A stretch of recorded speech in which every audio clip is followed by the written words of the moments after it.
प्रिय विद्यार्थियों, महाराजा गंगा सिंह विश्वविद्यालय बीकानेर द्वारा सेमेस्टर सिस्टम के लिए सिलेबस जारी कर दिया। आज के इस वीडियो क्लासेज में मैं आपको सेमेस्टर सिस्टम के बारे में बताऊंगा। यह सेमेस्टर सिस्टम इसी सत्र 2022-23 से लागू किया गया है। यह सेमेस्टर सिस्टम केवल उन्हीं विद्यार्थियों पर लागू होगा जो इस साल से रेगुलर विद्यार्थी के रूप में बीएससी, बीए या बीकॉम में एडमिशन लेते हैं। कॉलेज चाहे वो राजकीय कॉलेज हो या कोई निजी कॉलेज हो, केवल रेगुलर स्टूडेंट पर ही ये सेमेस्टर सिस्टम लागू होगा। जो विद्यार्थी प्राइवेट फॉर्म भरते हैं या प्राइवेट फॉर्म भरने वाले हैं, उन विद्यार्थियों के लिए सेमेस्टर सिस्टम लागू नहीं।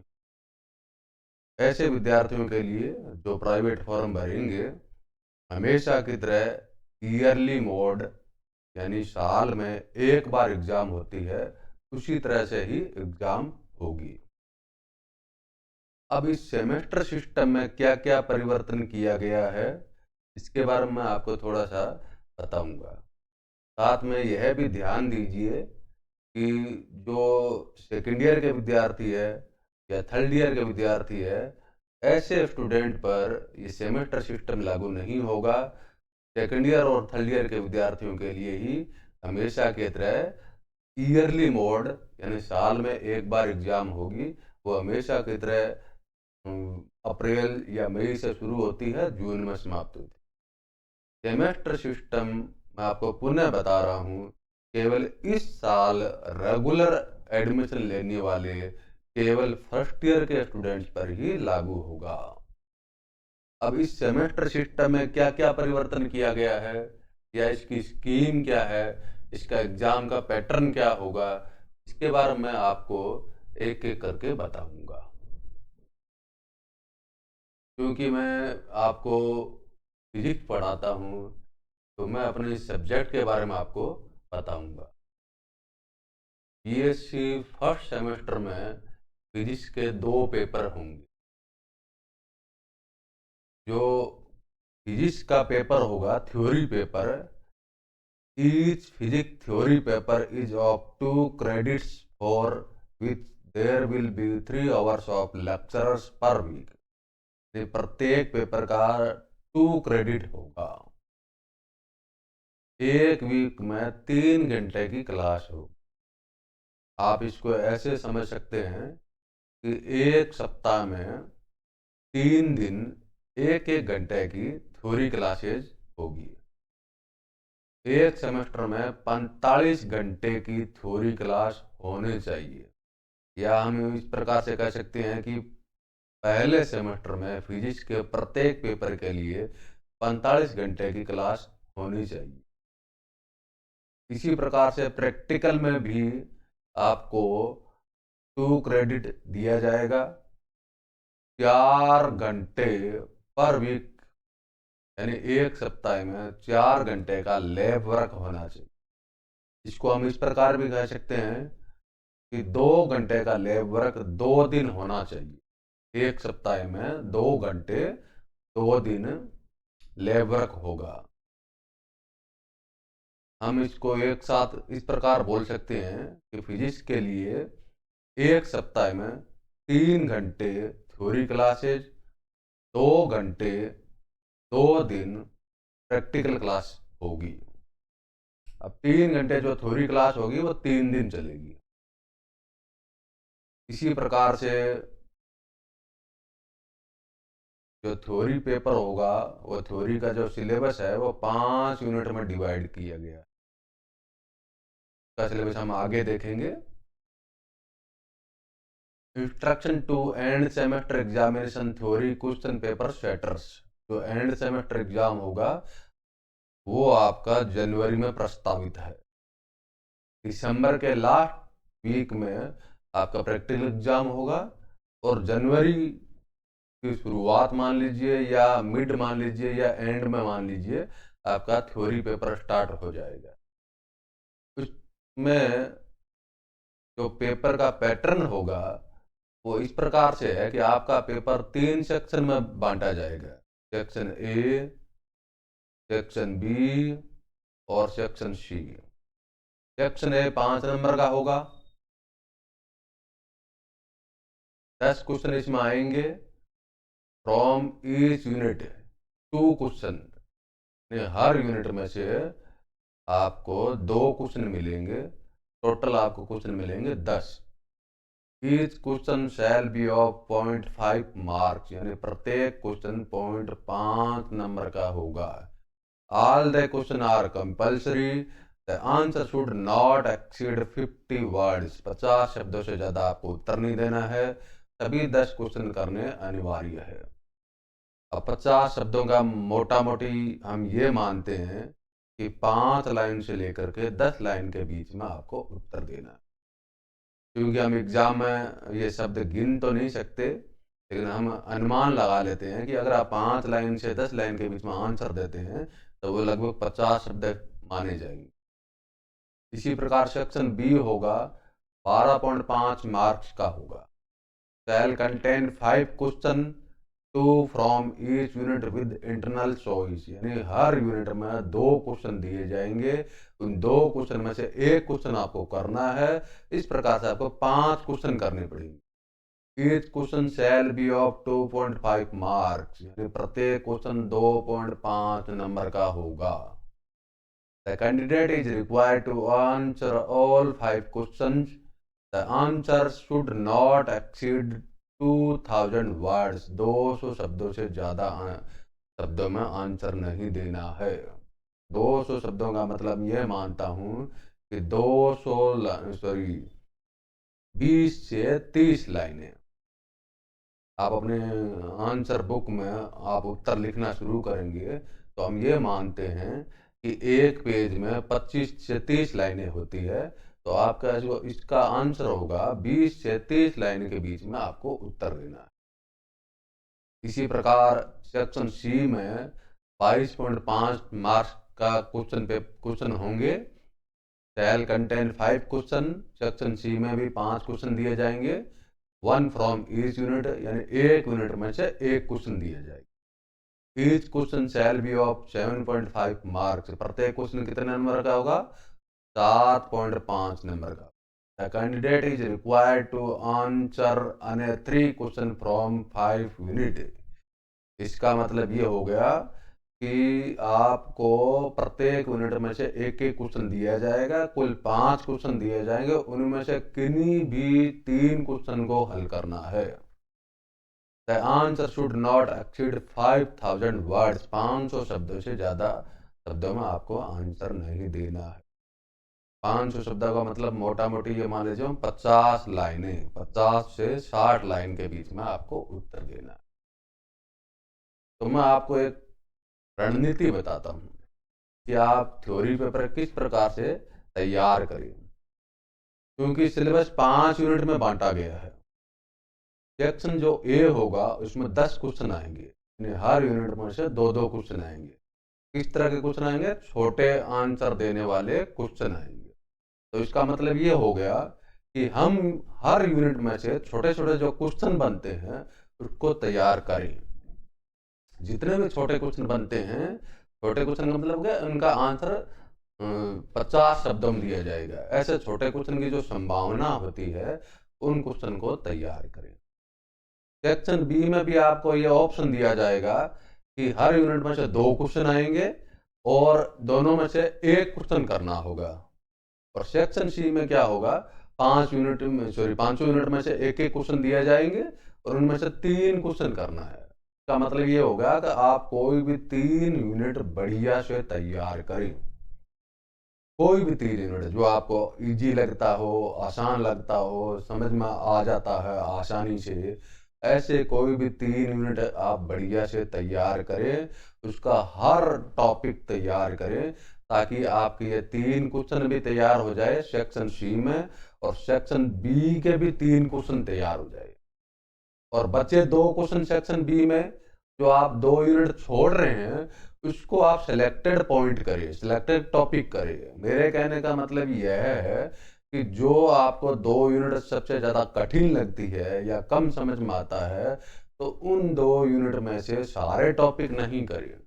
ऐसे टॉपिक करें जो आपको ईज़ी लगता हो या आने की संभावना है। तो इस प्रकार से हम ये रणनीति बना सकते हैं कि आप बड़ी एक पेपर को बड़े आसान तरीके से किस प्रकार से तैयार करें, ताकि आपके इतने अच्छे मार्क्स आए कि आपका जो फाइनल रिजल्ट है वो बहुत अच्छा रहे। तो इस प्रकार से आप सिलेबस को गहराई से समझिए, उनके टॉपिक को देखिए, और कुछ यूनिट क्या होती है, बहुत छोटी होती है, कुछ यूनिट बहुत बड़ी होती है। एक यूनिट में बहुत सारे पेपर्स ऐसे होते हैं, जैसे फिजिक्स का पेपर की बात करूंगा, तो हर यूनिट में से एक एक चैप्टर दिया गया है। एक एक चैप्टर का मतलब एक एक पार्ट दिया गया। कुछ ऐसी यूनिट भी है जिसमें एक यूनिट में 2 पार्ट दिए गए हैं, 2 चैप्टर दिए गए हैं। तो मैं आपको ये सलाह देता हूँ, या मैं आपको ये बता सकता हूँ कि जिस यूनिट में 2 पार्ट दिए गए हैं, 2 चैप्टर दिए गए हैं, आप एक बार उनमें इस यूनिट में 2 चैप्टर के बजाय एक चैप्टर तैयार कीजिए। आमतौर पर यह होता है कि जिस यूनिट में 2 चैप्टर दिए गए हैं, 2 पार्ट दिए गए हैं, तो एक क्वेश्चन पहले चैप्टर में से आता है, दूसरा क्वेश्चन दूसरे चैप्टर में से आता है। तो आपको 2 क्वेश्चन में से एक क्वेश्चन करना होता है, तो आप दोनों चैप्टर क्यों तैयार करें, केवल एक चैप्टर तैयार कर लीजिए। अगर आपके पास टाइम बचता है, एग्जाम का समय बचा हुआ है, एग्जाम आने में आपके पास समय है, तो आप दोनों चैप्टर आप तैयार कर सकते। तो इस प्रकार से आप सिलेबस को देखिए, एक एक टॉपिक को देखिए, और रणनीति बनाइए कि पहले मुझे कौन कौन से चैप्टर तैयार करने हैं, कौन कौन से टॉपिक तैयार करने हैं। जो टॉपिक आपको कम समझ में आता है या हार्ड लगता है, ये याद करने में दिक्कत होती है, तो एक बार के लिए उसको छोड़ दीजिए, क्योंकि हमें सारे क्वेश्चन नहीं करने होते हैं। सेक्शन बी में 10 क्वेश्चन आएंगे, उनमें से आपको 5 करने हैं। सेक्शन सी में 5 क्वेश्चन आएंगे, उसमें से 3 करने हैं। तो 3 यूनिट बढ़िया से तैयार कर लीजिए, और 2 यूनिट है आप अपने हिसाब से पसंद के टॉपिक, आसान लगने वाले टॉपिक तैयार कीजिए। तो इस प्रकार से हम रणनीति बना सकते हैं कि कम समय में ज़्यादा से ज़्यादा मैटर कैसे तैयार करें। अब मैं आपको एक महत्वपूर्ण बात बता रहा हूँ, वो यह है, इन केस ऑफ डिस्प्यूट यानी विवाद की स्थिति में English version of question paper shall be given priority, यानी जो आपका जो पेपर होगा, हिंदी और इंग्लिश दोनों में आएगा। कई बार क्या होता है कि हिंदी वर्जन के जो क्वेश्चन होते हैं उसमें गलतियां होती है। अगर उसमें गलतियां पाई जाती है, या आपको ऐसा लगता है कि उसमें ये क्वेश्चन सही नहीं दिया गया है, तो आप एक बार इंग्लिश वर्जन का क्वेश्चन पढ़ें। हिंदी और इंग्लिश वर्जन में सही केवल और केवल इंग्लिश वर्जन के क्वेश्चन को माना जाएगा। इस बात का विशेष ध्यान रखें। The candidate is required to obtain 36 marks percentage marks to pass in theory, practical and internal assessment examination separately. आपको 36% मार्क्स लाने पड़ेंगे, थ्योरी में भी, प्रैक्टिकल में भी, और इंटरनल असेसमेंट एग्जामिनेशन में भी अलग अलग पास होना। अब मैं आपको इंस्ट्रक्शन फॉर प्रैक्टिकल एग्जामिनेशन के बारे में बताऊंगा। Practical examination shell be of 4 hours. The distribution of marks is, नंबरों का वर्गीकरण इस प्रकार से होगा, 2 एक्सपेरिमेंट्स 12.5 गुणा 2, यानी 2 एक्सपेरिमेंट आपको दिए जाएंगे। 4 घंटे का आपका ये एग्जाम होगा। 25 मार्क्स आपके 2 एक्सपेरिमेंट के दिए जाएंगे। वाइवा होगा 10 मार्क के, 10 मार्क के। रिकॉर्ड होगा 5 नंबर का, यानी 5 मार्क के। टोटल आपके हो गए 40 मार्क। आपका जो थ्योरी पेपर होगा वो भी 40 नंबर का होगा। प्रैक्टिकल जो एग्जाम होगा वो भी आपका 40 नंबर का होगा।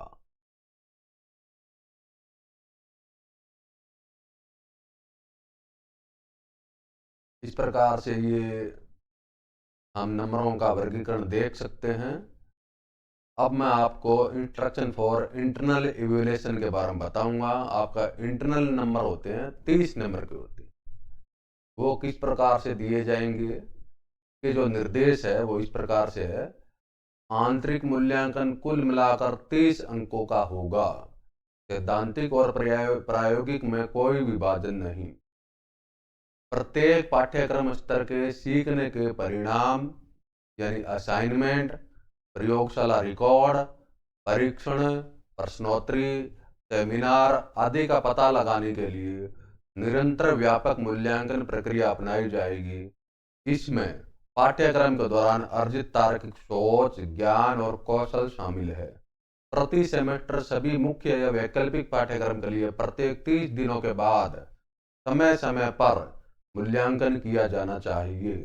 संस्थान द्वारा अपनाई गई प्रत्येक मूल्यांकन प्रक्रिया के लिए छात्रों की उपस्थिति का उचित रिकॉर्ड रखा जाएगा। इसका मतलब ये हो गया कि जो आपके इंटरनल जो 30 नंबर है उसका वर्गीकरण हम असाइनमेंट के द्वारा करेंगे, प्रयोगशाला रिकॉर्ड के द्वारा करेंगे, प्रश्नोत्तरी, परीक्षण, सेमिनार के द्वारा करेंगे। अब बात आती है असाइनमेंट की। असाइनमेंट क्या है? आपका जो टीचर आपको पढ़ाएंगे, जो चैप्टर आपको पढ़ाएंगे उस चैप्टर से संबंधित, उस पार्ट से संबंधित कुछ क्वेश्चन देंगे। उन क्वेश्चनों का हल यानी उन क्वेश्चनों का आंसर आप अपने नोटबुक में या कोई रजिस्टर में या कोई फाइल में लिखेंगे। समय समय पर इन असाइनमेंट को चेक करवाना पड़ेगा, समय समय पर इन असाइनमेंट को जमा करवाना पड़ेगा। ये आपके टीचर पर निर्भर करता है कि आपको असाइनमेंट किस तरह से देते हैं।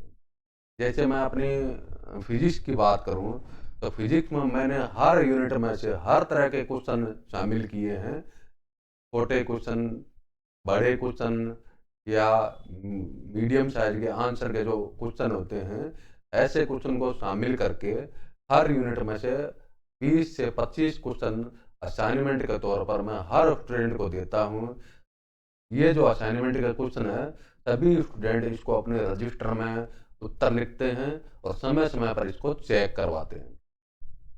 कि क्या फायदा होगा?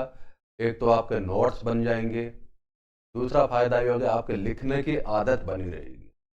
आमतौर पर हम क्या देखते हैं कि कॉलेज में आने पर जो लिखने की आदत है वो छूट जाती है, क्योंकि हम कॉलेज में केवल रीडिंग करते हैं, पढ़ते हैं, लिखने का अभ्यास छोड़ देते हैं।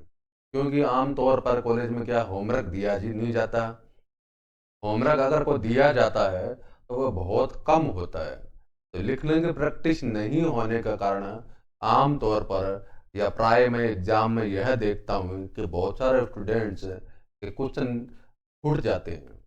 3 घंटे का एग्जाम होता है, क्वेश्चन पेपर काफ़ी बड़ा होता है, लेकिन लिखने की स्पीड नहीं होने के कारण, स्पीड सही नहीं होने का कारण, एक्यूरेसी नहीं होने का कारण उनके क्वेश्चन पेपर छूट जाते हैं या आंसर प्रॉपर सही तरीके से नहीं लिख पाते।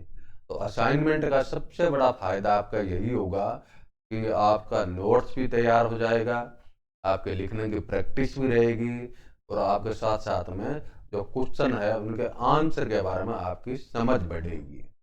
प्रयोगशाला रिकॉर्ड तो होगा ही होगा। आपको प्रयोगशाला में आपको लैब का कार्य करना पड़ेगा, तो आपका रिकॉर्ड भी बनाना होगा। परीक्षण और प्रश्नोत्तरी समय समय पर आयोजित की जाती है, उसमें आपको भाग लेना चाहिए। सेमिनार, अब बात आती है सेमिनार की। ये नया शब्द है, ये स्टूडेंट्स के लिए नया शब्द है कि सेमिनार क्या होता है। सेमिनार वो होता है जिसमें सामूहिक रूप से सभी स्टूडेंट्स और टीचर मिलकर के किसी एक टॉपिक पर या किसी एक विषय वस्तु पर चर्चा करते हैं। या मैं आपको ऐसे समझाऊं कि बीएससी फर्स्ट ईयर के स्टूडेंट्स हैं, अपने रुचि के अनुसार कोई भी एक टॉपिक पर सेमिनार प्रेजेंट करते हैं। उस टॉपिक पर एक तरह का प्रेजेंटेशन देना होता है।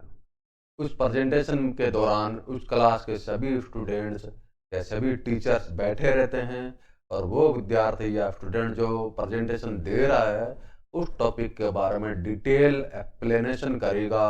और समय समय पर या एक्सप्लेनेशन करने के दौरान अगर किसी छात्रों या टीचर के मन में कोई शंका है आपसे टॉपिक से रिलेटेड, तो उस शंका का निवारण करना या एक्सप्लेन करना उस छात्र पर निर्भर करेगा जो यह टॉपिक, जो यह सेमिनार प्रेजेंट कर रहा है। तो इस सेमिनार में ज़्यादा आपको घबराने की आवश्यकता नहीं है। एक ये सामान्य आपसी चर्चा होगी। अगर ये जो सेमिनार आप देंगे, वहाँ पर प्रेजेंटेशन देंगे छात्रों के सामने, टीचर्स के सामने, इससे क्या होता है, आपका आत्मविश्वास बढ़ता है। आपका जो टॉपिक है उसके बारे में आपको जानकारी बढ़ती है। जैसे मान लीजिए आपका टॉपिक चंद्रयान है, तो आप चंद्रयान के बारे में बहुत सारी जानकारियां इकट्ठी करेंगे। चंद्रयान प्रथम, चंद्रयान द्वितीय और चंद्रयान तृतीय, इन सब के बारे में अखबार से या किसी आप नेट से, गूगल से भी आप इसको सर्च कर सकते हैं। तो इसके बारे में क्या क्या अब तक काम हो चुका है, क्या क्या हमें सफलता मिली है, क्या इसके बारे में और डिटेल जानकारियां हैं, उन सब को एक साथ कंपाइल करके सिस्टमेटिक तरीके से एक कागज़ पर लिख करके हम उस सेमिनार का टॉपिक के बारे में बढ़िया तरीके से एक्सप्लेन कर सकते हैं। तो सेमिनार एक सतत प्रणाली है। ये मेरे हिसाब से अलग अलग कॉलेजों में अलग अलग तरीके से आयोजित किए जाएंगे। मैं मेरी कॉलेज की बात करता हूँ तो महीने में एक बार सेमिनार का आयोजन होगा, जिसमें सभी स्टूडेंट्स को अपने अपने रुचि के अनुसार, अपने अपने टॉपिक के अनुसार प्रेजेंटेशन देंगे और इस प्रकार से आपका इंटरनल असाइनमेंट के तौर पर, इंटरनल मार्क्स के तौर पर आपको ये नंबर प्रदान किए जाएंगे।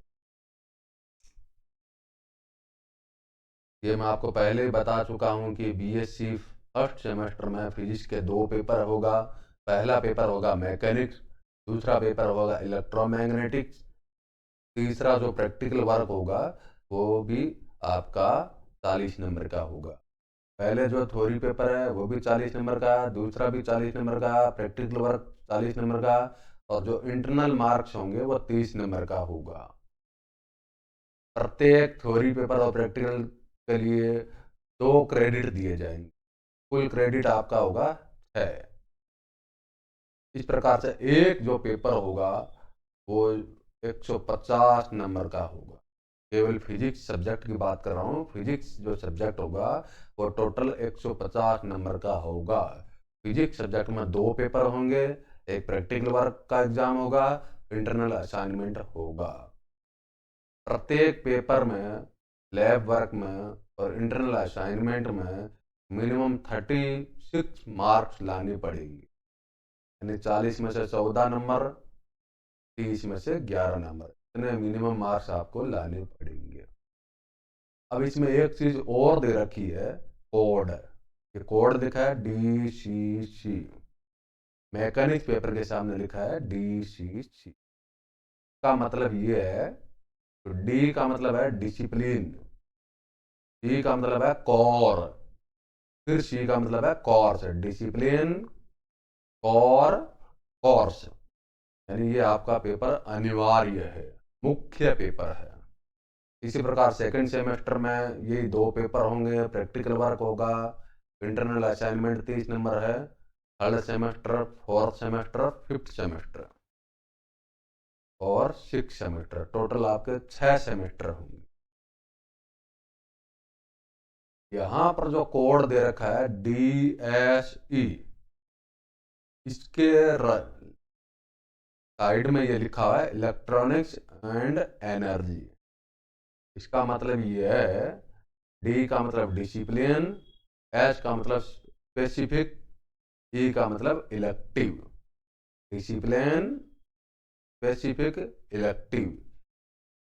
आपको इन 2 पेपरों में से एक पेपर का चयन करना हो। ये दोनों पेपर नहीं पढ़ने आप, या तो आप इलेक्ट्रॉनिक्स लीजिए या आप एनर्जी लीजिए, इन दोनों में से एक पेपर लेना पड़ेगा।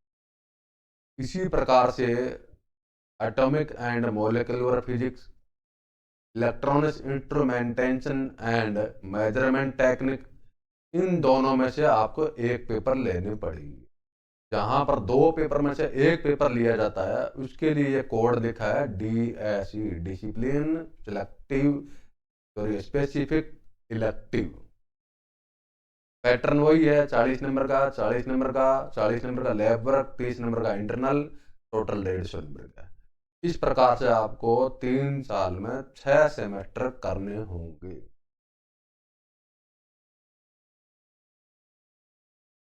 तो ये मैं आपको सेमेस्टर सिस्टम के बारे में मोटा मोटी तौर पर थोड़ी आपको जानकारी प्रदान की है।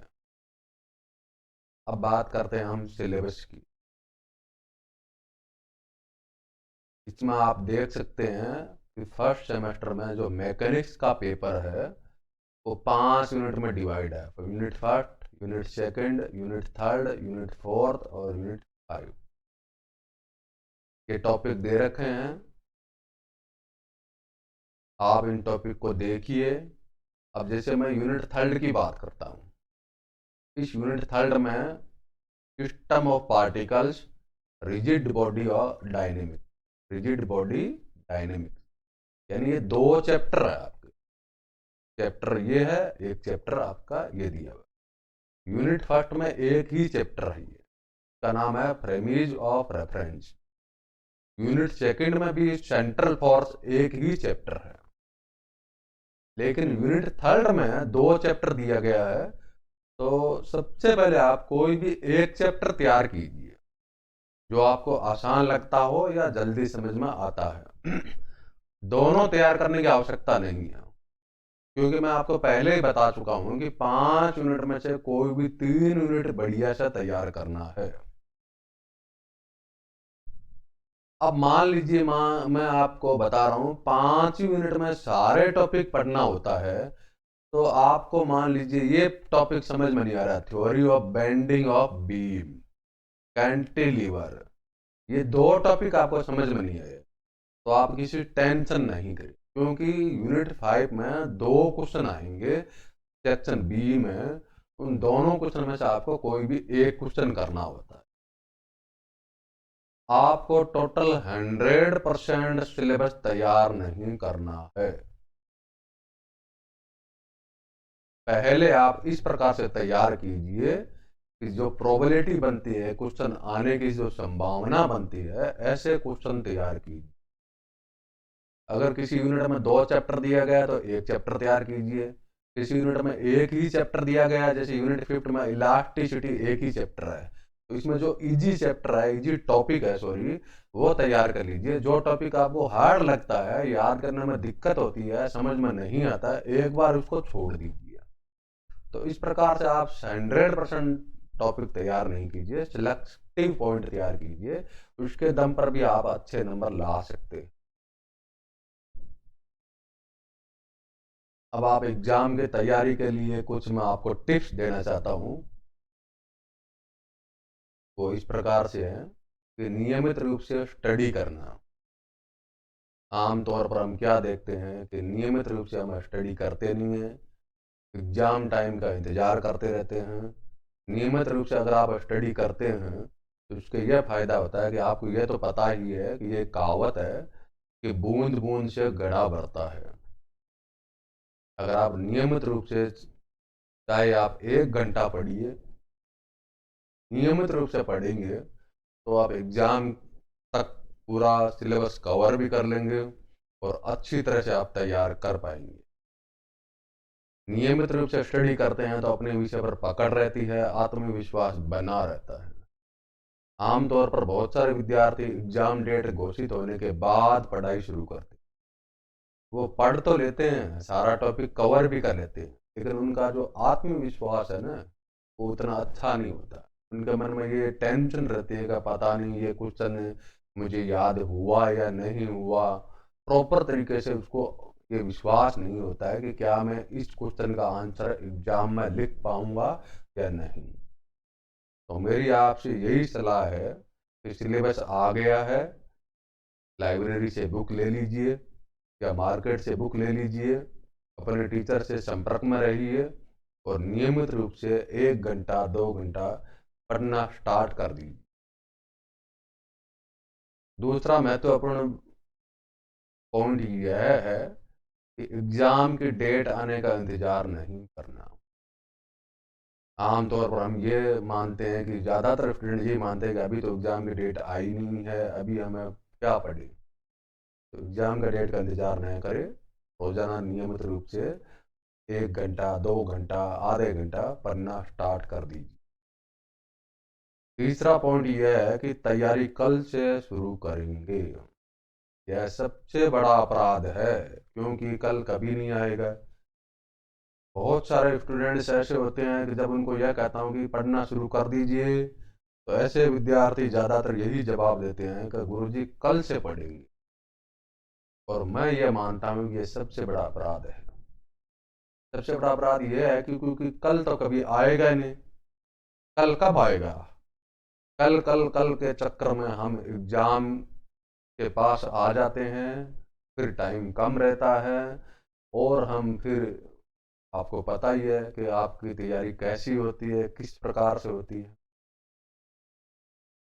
तो मैं आपको यही कहना चाहता हूँ, तैयारी कल से नहीं, आज से ही शुरू कर दीजिए।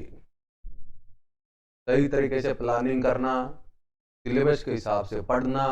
हमें अपने सिलेबस का पूरा ज्ञान होना चाहिए। परीक्षा के सिलेबस को ध्यान में रखकर पढ़ाई करें। कम से कम 2 बार आपको पूरे सिलेबस को पढ़कर कवर करना चाहिए। आपका जो सिलेबस है उसके हर टॉपिक के बारे में आपको जानकारी होनी चाहिए, कि हमें ये भी पता होना चाहिए कौन सा टॉपिक इजी है, कौन सा टॉपिक हार्ड है, कौन सा टॉपिक आने की संभावना रहती है। कई बार क्या होता है कि ऐसे क्वेश्चन भी होते हैं जो हर साल एग्जाम में पूछे जाते हैं। कुछ टॉपिक ऐसे होते हैं जो केवल पढ़ने के लिए होते हैं, लेकिन वो एग्जाम में नहीं आते। तो इस प्रकार से आपको प्लानिंग करनी चाहिए। पिछले सालों या पिछले एग्जाम में आए हुए प्रश्न पत्रों का अध्ययन करना, पिछले 5 साल के या पिछले एग्जाम में जो प्रश्न आए हैं उससे उस परीक्षा के ट्रेंड का पता चलता है। इसलिए उन प्रश्नों का भी हमें पूरी जानकारी होनी चाहिए।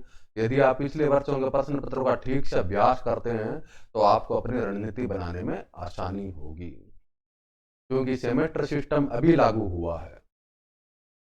सेमेस्टर सिस्टम में आप ये कह सकते हैं कि पिछले 5 साल के क्वेश्चन हम कहाँ से लें। लेकिन मैं आपको ये बता देता हूँ कि जैसे मैकेनिक का पेपर पहले भी चलता था, सेमेस्टर सिस्टम में भी चल रहा है, तो मैकेनिक्स का जो पेपर पहले भी हुए थे उसके 5 साल के क्वेश्चन को देखिए। अगर आप इन क्वेश्चनों को देखते हैं तो ये आपको आइडिया लग जाते हैं कि क्वेश्चन किस प्रकार से बनते हैं, कैसे पूछे जाते हैं। तो एक बार उनको देख लीजिए। हालांकि ये पैटर्न बदल चुका है, एग्जाम का पैटर्न बदल चुका है, छोटे क्वेश्चन आ रहे हैं, सेक्शन ए बी सी में बांटा बांटा गया है। लेकिन फिर भी आप एक बार पिछले 5 साल के क्वेश्चन को देख लेते हैं, तो आपको ये आइडिया हो जाता है कि कैसे, किस प्रकार से क्वेश्चन पूछे जाते हैं। लॉन्ग टर्म और शॉर्ट टर्म नोट तैयार करना। सबसे पहले आपके असाइनमेंट का काम दिया जाएगा, तो उस असाइनमेंट के अकॉर्डिंग आप लॉन्ग टर्म के नोट्स बनाइए। उस लॉन्ग टर्म को नोट्स को बनाने के बाद में एग्जाम के हिसाब से बिल्कुल शॉर्ट टर्म, यानी बिंदु पॉइंट वार टॉपिक तैयार करें, शॉर्ट नोट तैयार करें, ताकि एग्जाम के दिनों में, जिस दिन आपका एग्जाम हो उस दिन 2 या 3 घंटे में आपका पूरा सिलेबस कवर हो जाए, रिवीजन हो जाए। अगर आप एग्जाम के दिन में रिवीजन नहीं करते हैं, तो आपके पूरे साल की तैयारी बेकार हो जाए। तो इसलिए शॉर्ट नोट्स बनाना बहुत जरूरी है। शॉर्ट नोट्स का मतलब ये है कि पॉइंट टू पॉइंट नोट करना।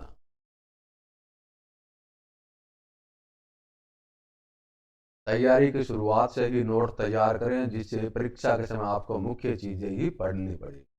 समय के अनुसार मैनेजमेंट करना, रिवीजन करना, असाइनमेंट को समय सीमा के अंदर हल करने का अभ्यास करें।